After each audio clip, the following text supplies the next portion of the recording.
My name is Patrick Curran, and along with my fellow pirate radio friend Greg Hancock, we make up Quantitude. We are a podcast dedicated to all things quantitative, ranging from the relevant to the completely irrelevant. In this week's episode, our last of Season 6, Greg and I pull back the curtain and reveal how the Quantitude sausage is actually made. Our motivation is to share our own joys and challenges in making a podcast in the hope that others might consider doing this themselves, whether it be for simple self-satisfaction or for using it as a free speech platform in a time when other avenues of communication are feeling increasingly compromised. Along the way, we also discuss bearing your soul, being 20 minutes away, losing money, Guglielmo Marconi, palak paneer, Taylor Swift, Machiavelli's bad rap, Quincy Jones, hostage negotiations, two blind squirrels, our Innies, for love of the game, Jiffy, in moderation, blood Meridian, and Edmund Burke. We hope you enjoy this week's episode. I have to say I'm still a little bit wounded, my friend. Oh, would you let it go? Let me just bare my soul for a moment. Wait, do you need to go find it? Hang on, everybody. Greg's going to run upstairs and grab his soul and then bare it. So please, go ahead. All right. So here's the thing. I have chosen you. You are my brother from another mother. You are this family member to me. And in fact, all of my family feels that way about you. I mean, except for one person, but most of the people in my family feel that way about you. That works for me. But anyway, I go to a conference in Denver, Colorado, the American Educational Research Association, and there is this evening social made up of all of the quantitative methodologists who go to this conference. It is well over 100, maybe 200 people, students, faculty, all hanging out there. Do you know who else is in Denver at that time? You are in Denver or Littleton or wherever the hell it is, but you can't be more than like 20 minutes away.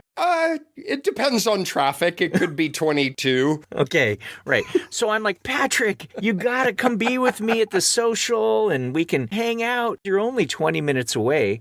And what do? Okay, I think you're not contextualizing this properly, because when I get there, I would need to park. All right. And then the parking is often down the street, and so I would need to walk. Okay. So I think you're being a little hyperbolic that is just 20 minutes away, because you're forgetting the parking and the walking that is easily going to add like 5 minutes. That was your tipping point. I was in Denver. I could have come, and in all sincerity, for as much as I hate social stuff, it sounds like that would have been a lot of fun. Yeah. But my niece is quite an accomplished runner. It was state qualifying for track meet. I found out my brother had, unbeknownst to me, volunteered both of us, and we were working, and I'm using air quotes so that nobody can see, security at the front gate, because this is a community high school track meet. And I'm out there with my brother playing the heavies where grandma can't come in because she doesn't have a hand stamp. These gentlemen have kindly volunteered to demonstrate how a stun gun is used to subdue a suspect. But I was with you in spirit. Whatever. Security at a high school track meet.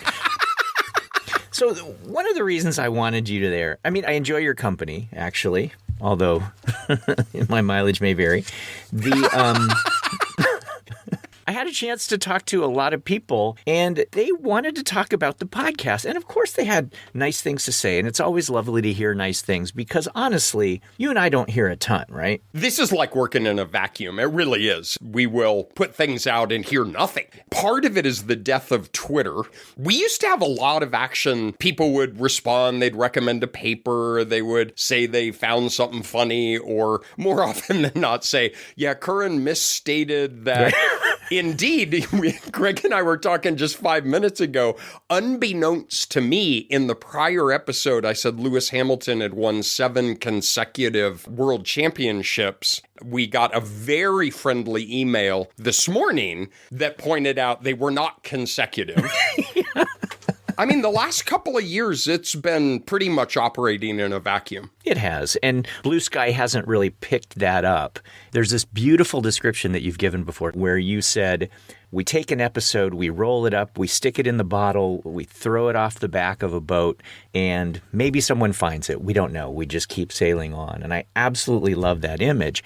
But I had a chance to talk with some people who found some bottles and opened those bottles, and it was really, really nice. And I would have loved for you to experience that because, again, we don't hear a whole lot. But one of the really interesting things is that I was just inundated with questions about, how the podcast works, or maybe a little bit more accurately, assumptions people make about how the podcast works. The misunderstandings.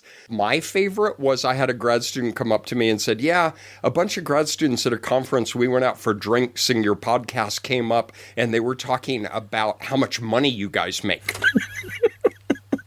Huh. Okay, we lose like a couple thousand a year, I think. So what are some that you've gotten? Well, thinking that we somehow are in contact with celebrities, that was my favorite, where someone very, very sweetly asked me about how we have a connection to Taylor Swift. Yeah, so there are a lot of those things. But, what it seems like might be a fun thing to do is to pull the curtain back a little bit and talk about how this works. Now, there are two ways to think about us doing this. One is, it might be a little bit interesting to know how one puts together a podcast.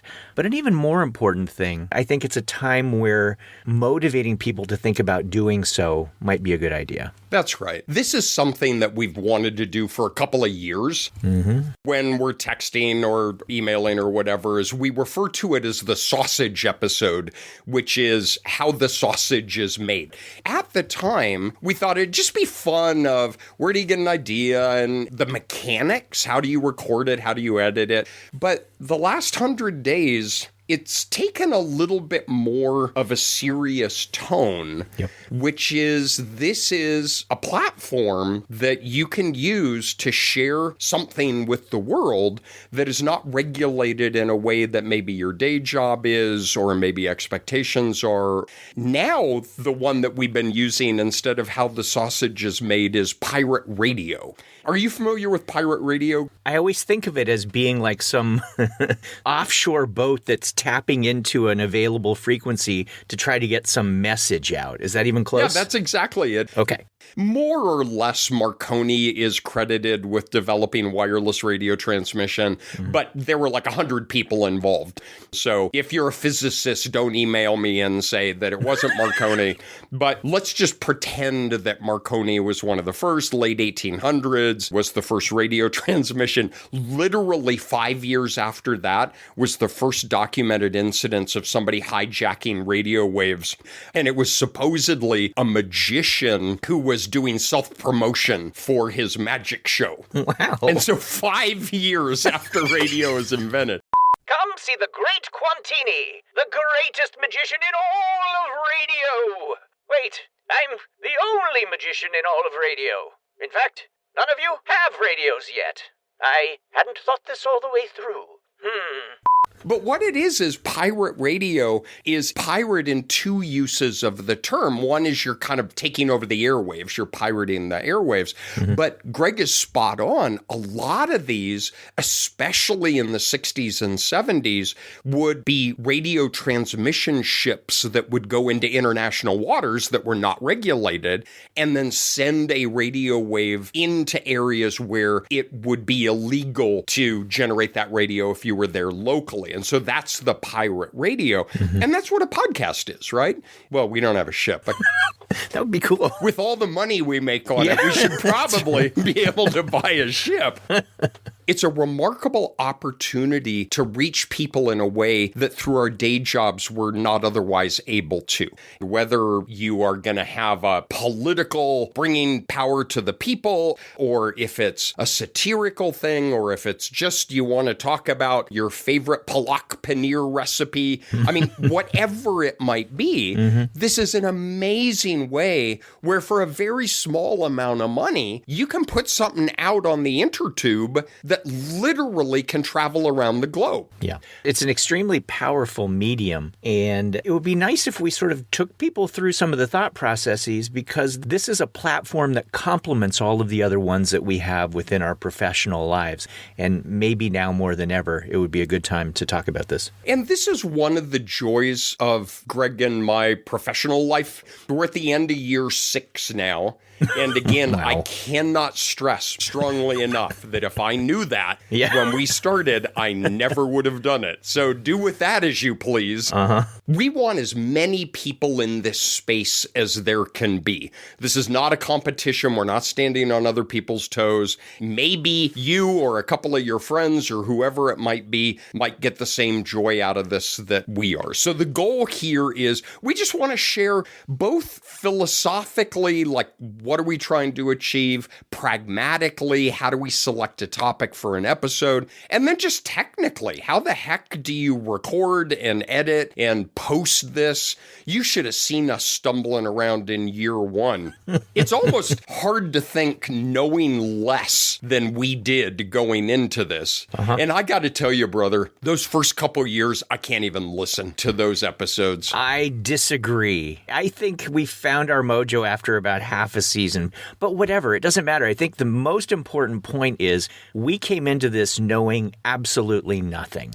And if we can figure this out, anybody could figure this out. That's the walkaway point for the day. If the two of us can do it, anybody can do it. That's exactly right. So we're going to work this kind of like a funnel, which is starting from the very broad, like, what do you want to achieve? And we're just going to go from there. Excellent. So, Greg, I'm going to throw to you.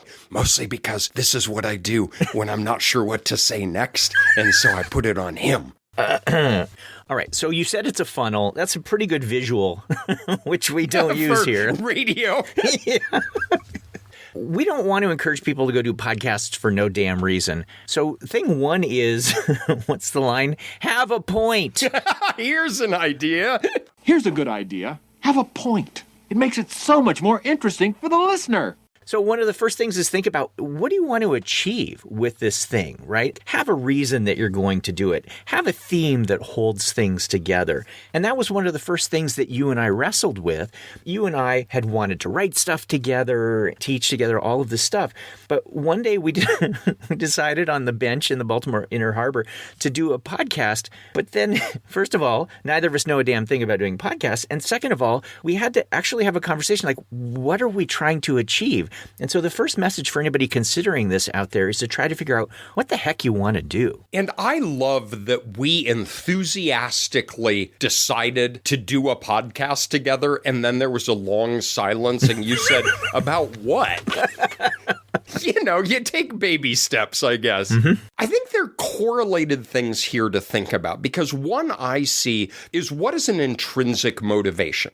And that is independent of content. So do you want to teach? Do you want to advise? Do you want to entertain? What is your motivation, your purpose for doing this? And then the obvious one is, well, what are you going to talk about? What is the topic? And I remember after a lot of talking with you is we didn't have anything other than quant methods. We're like a one-trick pony. We have no other skill sets. So we pretty quickly landed on quant methods writ large. But then it becomes, well, do you want this to be a lecture? Do you want it to be satirical? Is it slapstick comedy or is it thoughtful comedy? And that one we struggled with more. Yeah, so were we basically going to reproduce Statler and Waldorf from the Muppets? Oh, What's wrong with you? it's either this show or indigestion. I hope it's indigestion. Why? It'll get better in a little while. Or Click and Clack from Car Talk.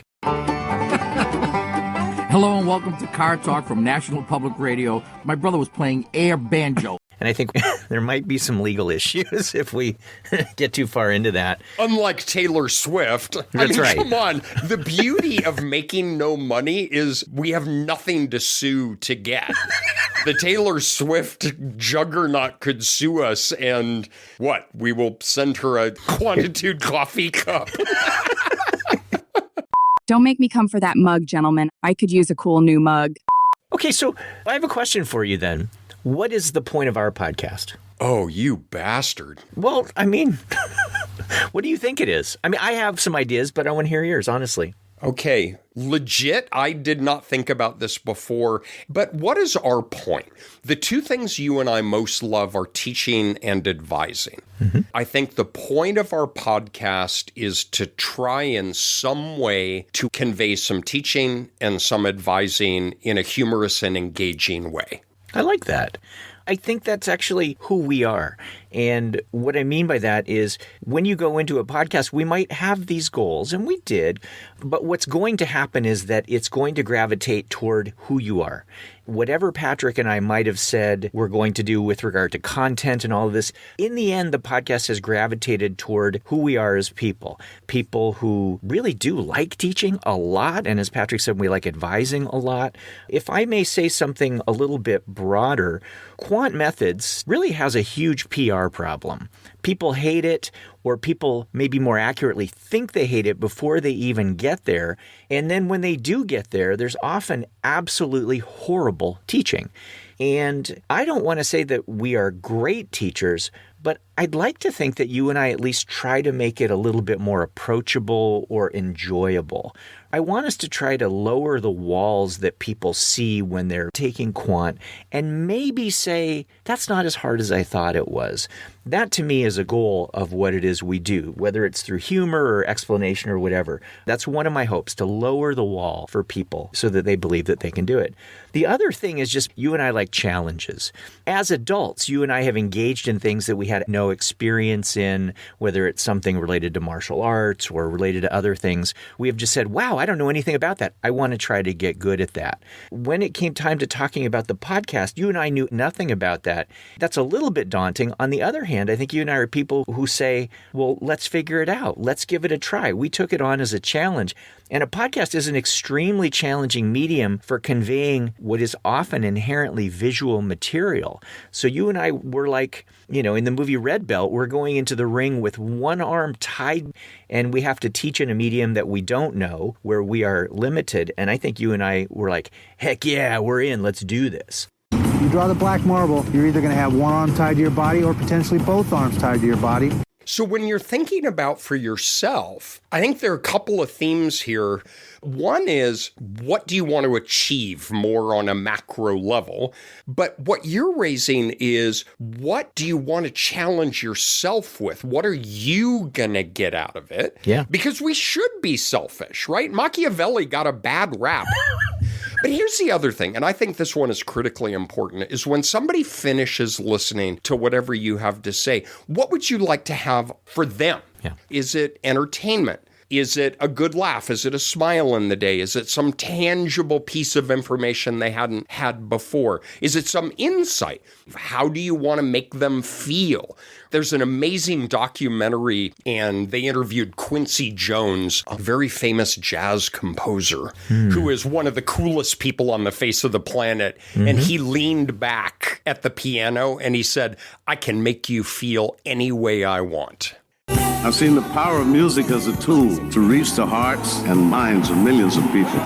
I love that, is you have that ability through this medium. And so how do you want to make people feel? I love that. All right, so that's step one. Yep. But then you move to some really interesting things about, well, how do you want to do it? Do you want to do it by yourself? I got to tell you, Hancock, after how many we've done, I couldn't even imagine doing this solo.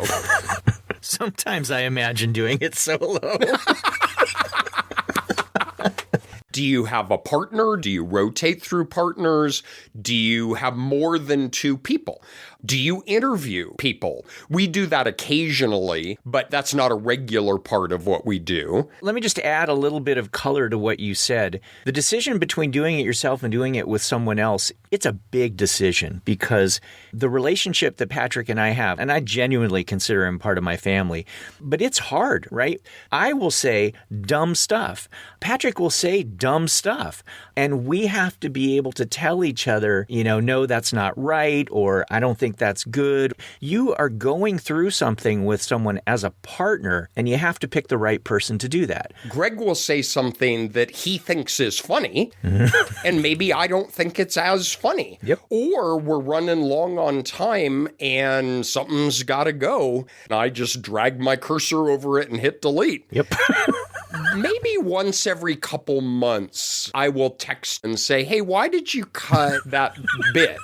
Because I really kind of liked it. And sometimes Greg will text back and say, yeah, I cut it for time. But other times Greg will say, I found it a little edgy, or I didn't want to offend this person. And then once a year, we go into hostage negotiations. I think it was this year. I don't remember which one, but I wrote back and said, I really like that. I kind of would like to put it back. And you said, absolutely, but you need to take something else out. And so then we go into this, I'm going to let one person out a day until I get my helicopter. Yeah, and also in this pragmatic section that we're talking about, you're going to have to make a decision about how often you think you're going to drop an episode. Yeah. You think, we're going to do every couple of days, or we're going to do, no, you're not. Yeah. We had the goal, and we did keep up with that for a very long time of doing it weekly. When we get into how much work goes into it, you'll understand why that becomes an increasingly challenging goal, depending on how much you do on the back end. But it is important to try and set up what you think will be the right schedule for you. And length of episode. Oh, yeah. Because our early episodes, they were all 60 minutes, 65 minutes. That is an inordinate amount of work to prepare for the recording and then to edit for the publication.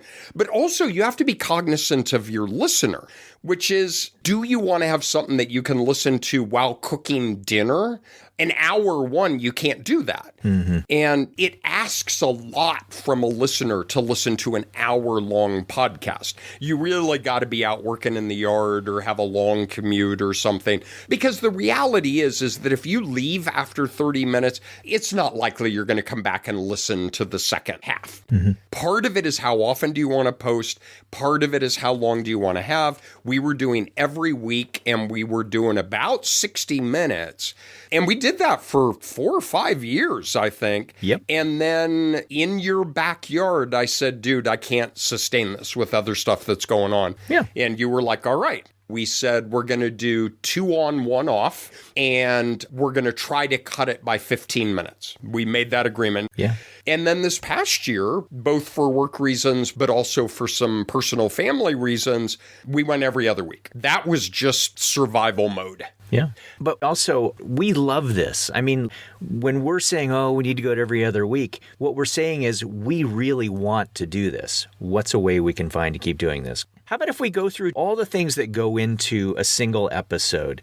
And we joke about being unprepared, and we kind of are sometimes, but it generally goes something like this. We have a list of topics that we add to, right? We come up with an idea, or someone reaches out to us and says, hey, you should do an episode on this or whatever. So we have this living list that we go to pull off topics.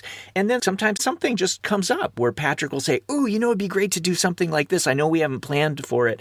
I did that, I think, with dominance analysis not too long ago, right? I said, hey, Patrick, why don't we do something on dominance analysis? So we throw in these topics, some that have been with us for a long time. We also try to vary them so that some are statistical, some might be more revolving around professional development or mentorship, but we have a whole list and we say, all right, next week we are doing this. Then we take that list and we completely ignore it. Because I come up to see Greg a couple times a year. It's a 5-hour drive. I really enjoy hanging out with his family. We sit out on his back deck and we come up with 25 episodes we're going to do for season 6. I don't even want to look at that list and see how many we actually did. You have a horrible habit of saving the audio messages I send you when I'm out running. I will share an idea with Greg, except I'm in a 4-mile run during a heat advisory day in North Carolina in July. And he has played back some of these audio to me of an idea I have for an episode. And you really need to be calling 911 at this point, not sending ideas for episodes. All right, I'm out running, taking a break. Excuse me being out of breath and stupider than I usually am. Out in the woods by myself, no one else is here, and it is getting very dark right now. I got an idea. But we get an idea for an episode. A lot of times it'll be something we both know about, but every now and then it was like dominance analysis. As Greg said, I really want to do dominance analysis. And I said, outstanding, let me know how it comes out. Because I have no idea what dominance analysis is.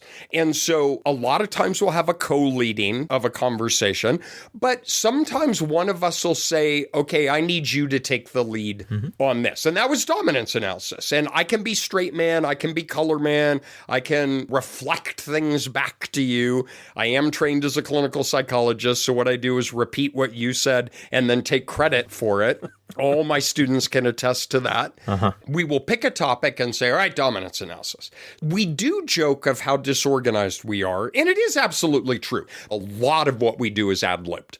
I would say 95%. Yep. But that does not mean we don't prepare. Correct. My wife will come out on the back deck in the evening after dinner, and I will be out there with a clipboard and a handful of papers, and she'll say, oh, so you're cramming for the podcast. We will read, we'll look at resources online. Sometimes I'll call somebody and say, hey, we're going to talk about this. Is there anything we should be sure to say? So we do preparation for what we're going to discuss, but the actual conversation is just two blind squirrels racing around a backyard trying to find that acorn. It is. And there was a great line, and I don't remember it exactly, but there was an interview with Howard Stern, and he was getting ready for an episode of whatever show he was doing. And he said, okay, don't tell me too much. Don't tell me too much. I want it to be organic. And I thought, what the heck? He's just going to go in there and make it up? I think I understand that a lot better now. I trust what we're going to do. You and I have what we sometimes refer to as mile markers, that at some point we're going to hit this, and then we're going to figure stuff out, and then at some point we're going to hit this, at some point we're going to hit this. And I think it actually works okay, especially if we have, and you and I will often talk about this ahead of time, having some theme or gag that we overlay and that we often come back to throughout. So those things we lay down. But the rest of it is us almost like teaching each other stuff along the way. And that's one of the benefits of having two people. I will explain something looking at Patrick. He'll explain something looking at me. And somehow with that back and forth, we're able to get the whole thing to move forward. And I love this, right? Because one of my goals for this podcast is to learn stuff along the way, not just how to do a podcast, not just how to teach without a visual medium, but I literally want to learn content. And this has been an opportunity for me to engage with new content as well. Except it makes me sad how quickly I forget it. I had a student ask me something about some topic, and I said, I don't really know very much about that. And she said, well, you did a whole episode about it a couple of years ago. And I was like, yeah, that's gone. It's true. So there are kind of three big parts of going into an episode. What is going to be the opening banter? So those of you who have been around with us for a while, we chat at the beginning. There's a story, there's something. We will pretty much text the night before. Greg will text and say, I've got a story to start us out, just roll with me. That's pretty common. And that's it. And that's all we'll have. And I will respond to that, and then we'll pivot in. And to the best of our ability, we try to have it related to where we're going to go. We have varying degrees of success. It's not a requirement. I did that with dominance analysis. So dominance analysis was our last episode. And we talked about, well, how in a set of predictors can you rank order the importance? And we were kind of struggling with how to have a banter about that. I said, well, hey, I was just up late watching an F1 race with my kid. I could talk a little bit about F1, and then we could use that throughout the episode to talk about, well, what are the components that make a great driver? And can you rank order them? And that's all we had. Yep. Greg opened with, I'd like to give you a compliment, but I can't. You look tired. And I just responded to that. And so that was the banter and kind of the gag that runs through. And then we do have mile markers, because one thing both of us have a really low tolerance for is a wandering conversation. So what we'll do is something you don't hear in the final episode. And we've actually done half a dozen times already in this episode, which is, where do you want to go from here? Is there anything else you want to say here, do you mind if I go back and make another point? We talk to each other, and then we pause and then go back into character and talk again. So we'll have mile markers, but right now I'm at home. My feet are up on my desk. I have a cup of coffee, and I'm looking at Greg on Zoom. I have some notes scribbled out on a crumpled piece of paper, but that's all I have. Yeah. It's funny that you said about going back into character. Do you watch Severance? Oh, God, I don't understand 5 consecutive minutes of that show. Okay. And my wife loves it. It's brilliant. But if you ask me to summarize it, I am not able to. It is spectacular. Hello, my name is Mark S. I give consent to sever my memories between my work life and my personal life. For those of you who don't watch Severance, do. For those of you who watch Severance, you will understand this reference. The person who's talking to you right now is my innie. I get that. I understood that part. Excellent. But every once in a while, our outies will have a conversation about stuff, and then we'll go back. So right now, you're hearing our innies. That is really funny. Okay, I like that a lot. So I'm going to share listeners with you, because when I make my editing pass, that was actually pretty funny, and that'll stay in the final version. A lot of times, I will hold up my hand and say, look, you can finish if you want, but this is getting cut. That's getting cut. Touching story about my grandfather's deathbed. And he's like, yeah, I'm going to cut that. You were too long. My God. Get to the point. And the last thing he said, yeah, I'm just going to cut that. Okay. We've got a topic. We know we're going to talk about dominance analysis. I knew that 3 or 4 days before, maybe we decided on it. Mm-hmm. So I went to Google Scholar. I found the key papers. I read those cover to cover. I skimmed some other ones. And here's kind of the fun thing. For all of you at different levels of quant methods, I had never heard of dominance analysis before Greg pitched it. And after about 2 hours, I actually had a pretty good sense of what it was. Yeah. So I read, I made some notes, and more often than not, we will pregame. Yes. So maybe a day before, we'll have a Zoom call where we talk about all this stuff. Yeah. We try to nail down the arc as best we can, the mile markers, talk a little bit through the gag, although that's not very although much. Maybe not. Well, I'll figure something out, Patrick. It's fine. But yeah, a pregame meeting is good to make sure that we're on the same page. And that really is an important thing, because Patrick might teach something in a certain way. I might teach something in a certain way. And if we haven't ironed that out, then what could happen while we're recording, and it has happened while we're recording, that each of us is trying to tell the story in a slightly different order, a slightly different way, and it doesn't mesh. They both could be fine ways, but we want to do it together. So the pregame is a chance to make sure that our mile markers are aligned and that we keep working toward the same goals along the way. And sometimes I'll say, look, when we hit this point, I'm going to need you to lead the conversation. Right. But the term I like that you use, and you used this an hour ago. All right, so this is interesting. Right now, we're at minute 57 in recording. And I have no idea where that's going to be in the reality, but you can see how much we cut and edit and bring down. But an hour ago, when we started this, I expressed concern about this part where we were talking, and you said, I trust the process. Yes. And that's the phrase I really like of yours. I trust the process. When we get there, we'll just figure it out. Yeah. The other description that we use sometimes that relates to that trust is early on we had a conversation about, really being tight in everything that we're going to talk about. And that sounds like a great thing. On the other hand, you and I, a neuron fires and we tell a story that we didn't know we were going to tell, or we give an explanation we didn't know we were going to give. And we refer to that as the salad bar. An episode is made up of a whole bunch of little clips, and our lack of planning actually leads to having more stuff at the table, but it creates more work on the back end, right? And so you and I, we trust this because we've done it for as long as we have, but we also, in recording as much as we do, we create a lot more work for ourselves, but we also are able to sculpt the episode a little bit with the pieces that are there. And I just reiterate that double-edged sword. It is so great to have 3 stories to choose from and then pick one.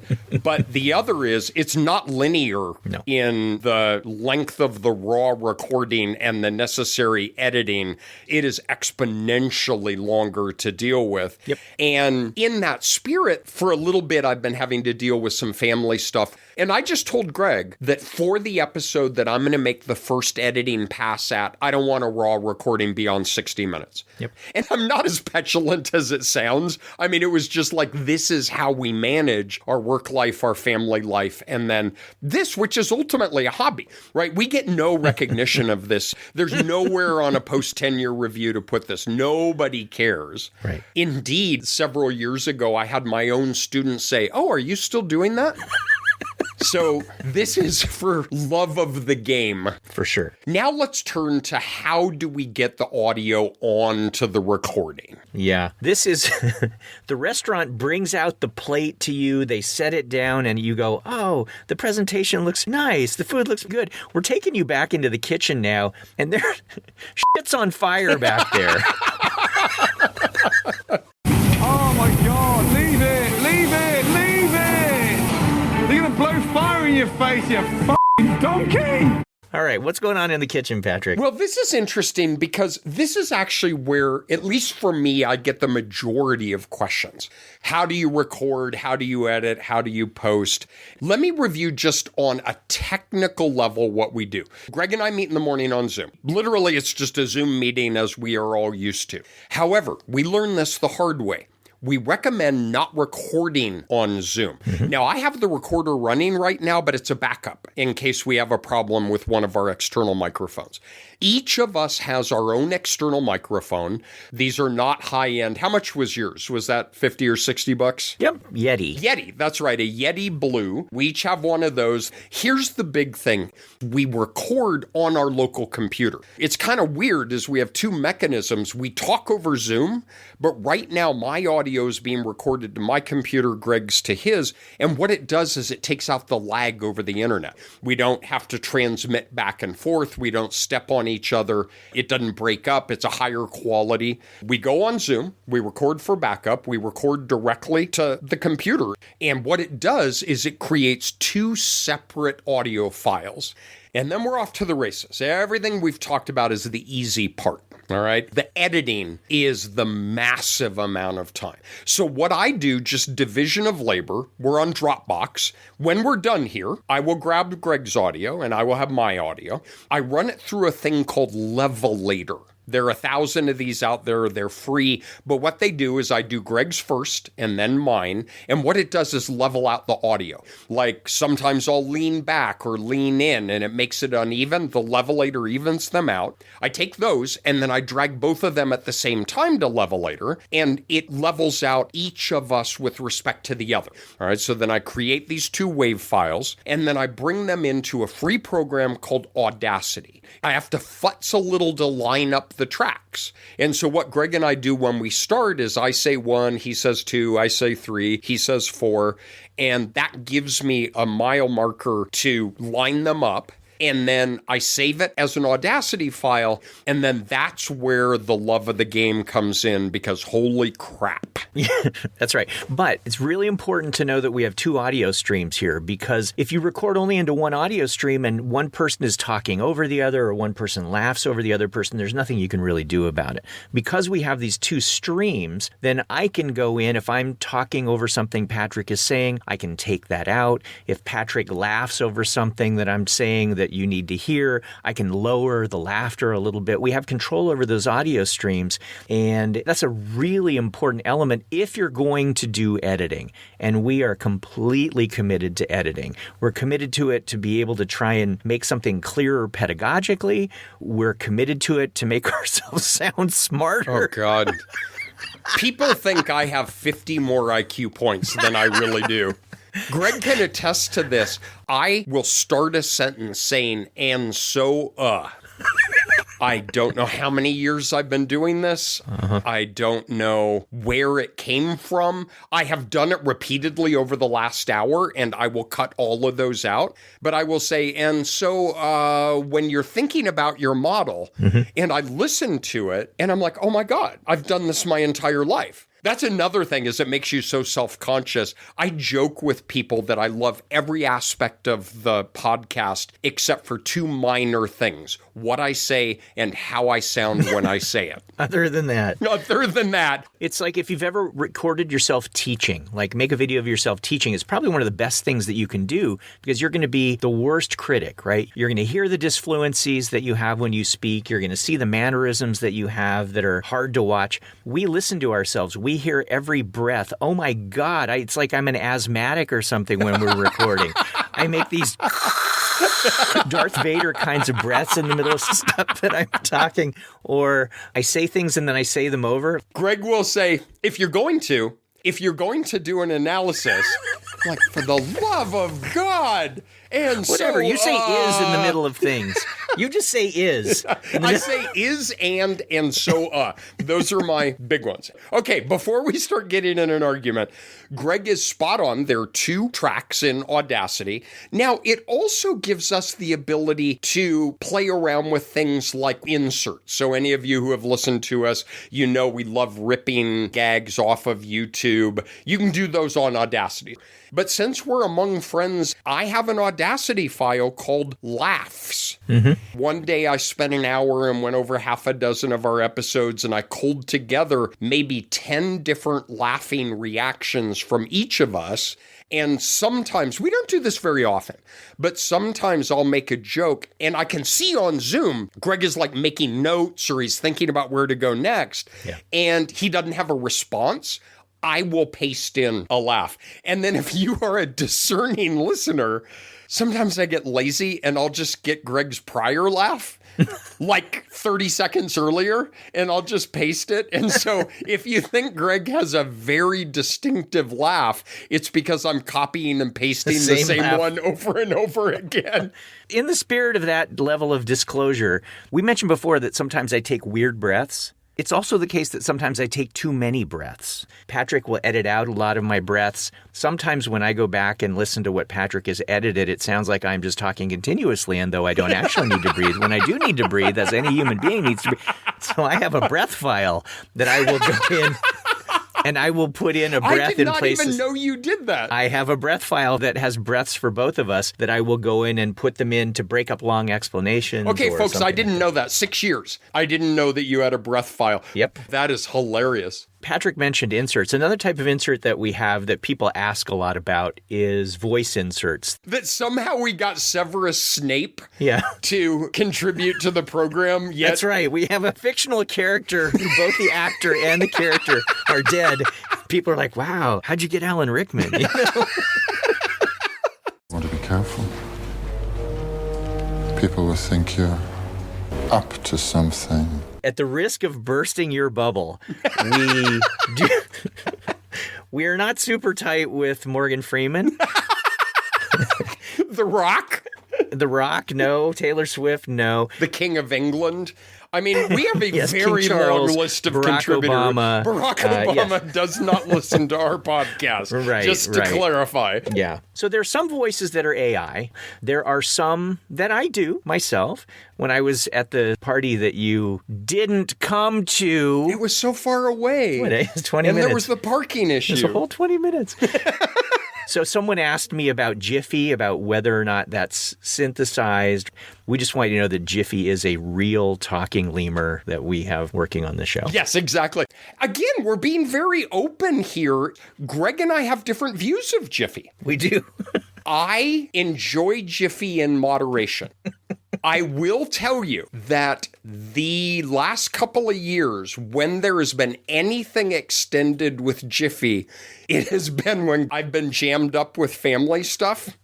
You definitely see it as the prison warden has gone off the premises. I do. But I love Jiffy. I really do. But I enjoy Jiffy in moderation. And Jiffy has found a place of moderation now. Yes. When you're not here to edit. That's exactly right. So the other thing that's quite funny is Jiffy knows I don't like Jiffy. Because there have been a couple of things where Jiffy has unambiguously said, Patrick won't let me in. Wait, let me try. Patrick won't let me in. It's not. I'm pretty sure that was. I do not sound like that.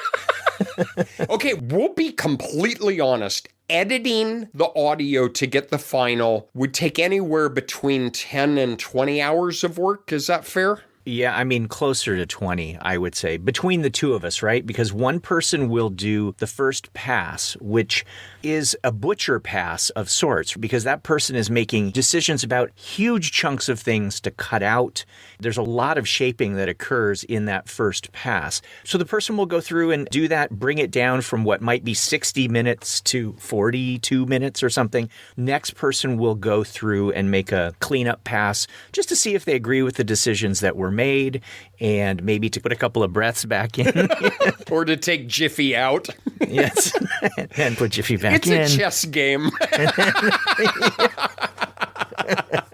But yeah, in the end, I think between the two of us, we're up toward 20 hours of editing. Yeah. So once the core of the audio is done, then we have the front and the back end. So the front end, we blatantly plagiarized from Cormac McCarthy, Blood Meridian, which is one of my favorite books of all time.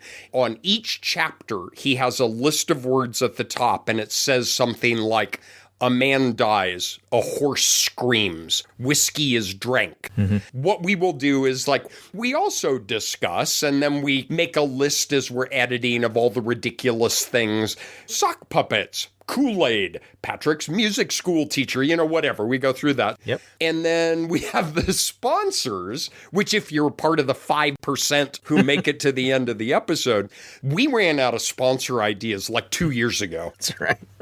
What we try to do now is poke fun at whatever the episode was. Greg did a remarkable job with the F1 episode where he pretended to be the Formula One announcer. It's an absolutely gorgeous day here at the Quantitude Grand Prix. We did an episode on acronyms, and I think I made up some other acronyms for academia. Quantitude has been brought to you by a new organizing framework for structural equation models that subsumes SEM, ESEM, DSEM, BSEM, and MSEM into the maximally general WTF-SEM. Sometimes those come easier. Sometimes I will text Greg and say, the well is dry. Throw me a bone. I got nothing. And some of them work and some of them don't. Some episodes are deeper in terms of content, heavier in terms of stuff that we're addressing, whatever. But we always want to just remember in the end that we're, not taking ourselves too seriously here. So we'd like to end on a smile for both of you who are with us at the end of the episode. But they're still fun, I would say. So we got a coast to coast. What do? We export it as an MP3. How do you get it out in the world? Very briefly, you need to have a podcast host where you upload the MP3 to. Anybody will take any amount of money to help you with this. Yes, they will. I could not care less about this as a company. I'm just telling you what we use. It's a place called Buzzsprout. $18 a month. You have a set number of hours for uploading. They have cheaper versions. They actually have a free version where you can do like an hour of audio a month, but it's $18 a month.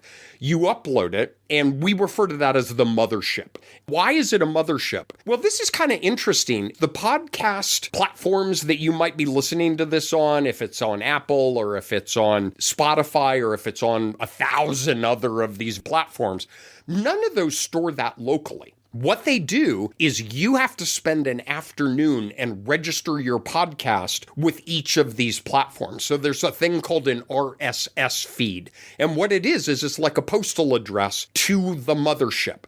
So I get on to Apple and I register our podcast, and on Spotify and on all of these. When that episode is on the mothership, it sends a signal out to these platforms that says there's a new episode. So if you open your Apple Podcasts and you see, oh, there's a new episode of Quantitude, that's actually not on Apple. That's on Buzzsprout. But when you listen to it, Apple will reach out, grab the MP3, and stream it to your phone. All right, so you need a web hosting platform, and then you need to register that with the different ways that you can listen to it. And then we maintain a web page, but that's totally optional. We started maybe year 3 doing show notes. And mostly it was to have people quit emailing us. Somebody would email and say, hey, you said there was this paper. So you can go to quantitudepod.org. You can go to the episodes, their recommended readings, their related episodes. But then we also have a curated syllabus where with 160 episodes, we say, well, these are on multiple regression. These are on factor analysis. These are on study design. But that's all optional. You don't have to do that. You can just bounce it up to the mothership and be done with it. But all of those extra things are part of who we want to be. And Patrick is awesome at keeping those things populated. You know, we have a new episode and he goes, oh, this is going to relate to our regression theme, and adding it into that syllabus. We want to have that support material. In fact, if this were our full-time job, we would have more support material than we do. But we want to create materials that people can draw from and learn from and maybe use in their own classes if they want to. And that's also all part of the big time suck. Yeah. That is this podcast, because each week that's part of the process. And this is all above and beyond our day jobs. In that spirit, for about a year, we tried to put transcripts on. We had another $10 a month thing. You upload the audio. It uses AI to generate a text transcript. You try to say multivariate asymptotic heteroskedasticity to an AI and see what kind of words it gives to that. It was so many hours of work to clean up the transcript that we had to stop doing that. Because for a period of time, we had transcripts where I would say these are lightly edited. And then to be completely frank, we got complaints about it. Yeah. People said, this is unusable, you should do this. And I'm afraid the answer to that was, we'll just drop it entirely. Yeah. But the thing is now there's so many ways you can get a transcript or subtitles that if you want that, you can do that on your own. But we were hemorrhaging time. The transcript alone was taking 5 hours to prepare. Yeah. But wait, there's more. Greg probably spends 3, 4, 5 hours a week on the artwork.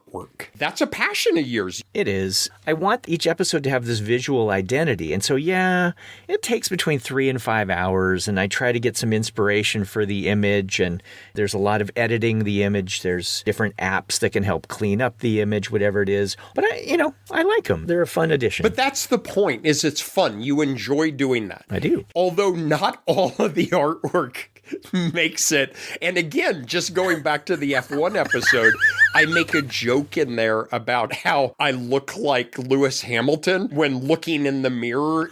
Greg sent me the artwork, and it's me looking in a mirror, and a shirtless, ripped Lewis Hamilton is in the mirror looking back. And I wrote back to Greg and I said, this is the funniest thing that I have seen. I said, I'm a little worried because if you haven't listened to the episode, you have no context. And for Americans, I bet 1 in 50 people know what Lewis Hamilton even looks like. Sure. It was a very funny image. Greg pulled it and redid it, and we had some other one. That's okay. You still look like that to me. Well, I do to me as well. And that's it. And then often we say, all right, what are we going to do next one? I mean, that's the other thing, man, is it's like a flowing river, is it never stops. Yep. So at any given time, we have 2 or 3 in some point of the process. Yep. But that's it. It goes up on the mothership. It goes out to the podcast servers. And a lot of times that's the last we ever hear of it. And that's okay, right? Oh, yeah. It's just, if you're going to do this yourself, you have to have the self-satisfaction of the creation without external feedback. And then if people are aware of it, you have to be able to handle them saying that they didn't care for the way you did something, or there was something technically inaccurate about what you were doing. You have to have thick enough skin to be able to tolerate your partner in crime cutting your absolute funniest story or most meaningful story of your entire life. And you have to be prepared not only not to make money off it, but to lose money off of it. Now, on the bright side, we also have merchandise on redbubble.com. And as we say at the end of every episode, that all proceeds go to donorschoose.org to help support low-income schools. Well, I am just really happy to say that thousands of dollars of merchandise have been purchased, and Patrick and I pick out classrooms that are focusing on statistical things, quantitative things, mathematical things. And we get letters back from the teachers, we get letters back from the students, because you, our listeners, have been providing for classrooms that are out there. And I have to say that's a very rewarding capstone to all of the stuff that we do. So that is it. That is coast to coast on what we do. And it being fun is not the same as it being easy. Yeah. This unambiguously for years has been the number one time commitment I've had in the other things that I do. Yep. But we only say that so that you know that going into it. Circling back to the top, we love this and we think that you can love this too. This is a medium that is unique to our day and time and where we live. It is unregulated in a way that you might be able to talk about things here that you would not be able to talk about otherwise. But again, it doesn't have to change the world. You can have a 10-minute weekly podcast where you talk about a recently published paper that you liked. Yep. Or you and a friend can talk about difficulties you've had in teaching, whatever it might be. And everything we've talked about have been these 45, 50-minute episodes. One 15-minute podcast I like is Make Me Smart, because it's my bromance Kai Ryssdal. Hi, I'm Kai Ryssdal, the host of Marketplace, here to answer some commonly searched questions. Am I not Kai enough for you? I knew Kai. I worked with Kai. And you, sir, you are no Kai. You stop that right now. Oh, man. Oh, a dagger to my heart. But they don't have to be an hour long. It can be fun. It can be joyful. Again, these are weird times we're living in. I have a quote that I love from Edmund Burke, and it's 1700s. He was an Irish philosopher. Mm-hmm. And I will not do my Irish voice because it comes out like a pirate. We've all established that. His quote is, "When bad men combine, the good must associate, else they will fall one by one, an unpitied sacrifice in a contemptible struggle." Wow. This is an opportunity to have a voice. We love this. We have derived great fun from this, and we think you might too. Yep. And thank you for being with us all the way through season 6. We're already percolating about season 7, and we would love to have you with us. We so appreciate you. Take care, everybody. Take care. Thanks so much for joining us. Don't forget to tell your friends to subscribe to us on Apple Podcasts, Spotify, or wherever they go for things that could still use more editing. You can also follow us on X, Blue Sky, or Instagram. Excuse me, Greg. I brought some friends. Oh. We'll take it from here. Okay. Go ahead, sir. Okay. You can also follow us on X, Blue Sky, or Instagram, and visit our website, quantitudepod.org. Charles? Where you can leave us a message, find organized playlists and show notes and syllabi, search for past episodes, and other fun stuff. Snoop. And finally, get cool Quantitude merch, like shirts, mugs, stickers, and spiral notebooks from redbubble.com. Brad? Where all proceeds from non-bootleg, authorized Quantitude Pod merch go to donorschoose.org to help support low-income schools. Taylor? You've been listening to Quantitude, the podcast that uses our voices without asking, but we're okay with it. We are? Because sometimes it kind of... Yes, Dwayne, we are. Okay, that's cool. This is most definitely not NPR. Now, I thought he was dead. Yeah, I did too. Totally. I thought so too. So did I. Right? Me too. I'm talking to you from beyond the veil. Wow, very okay. interesting. Wow. Okay. Cool. Thanks, everyone. See you back for season 7.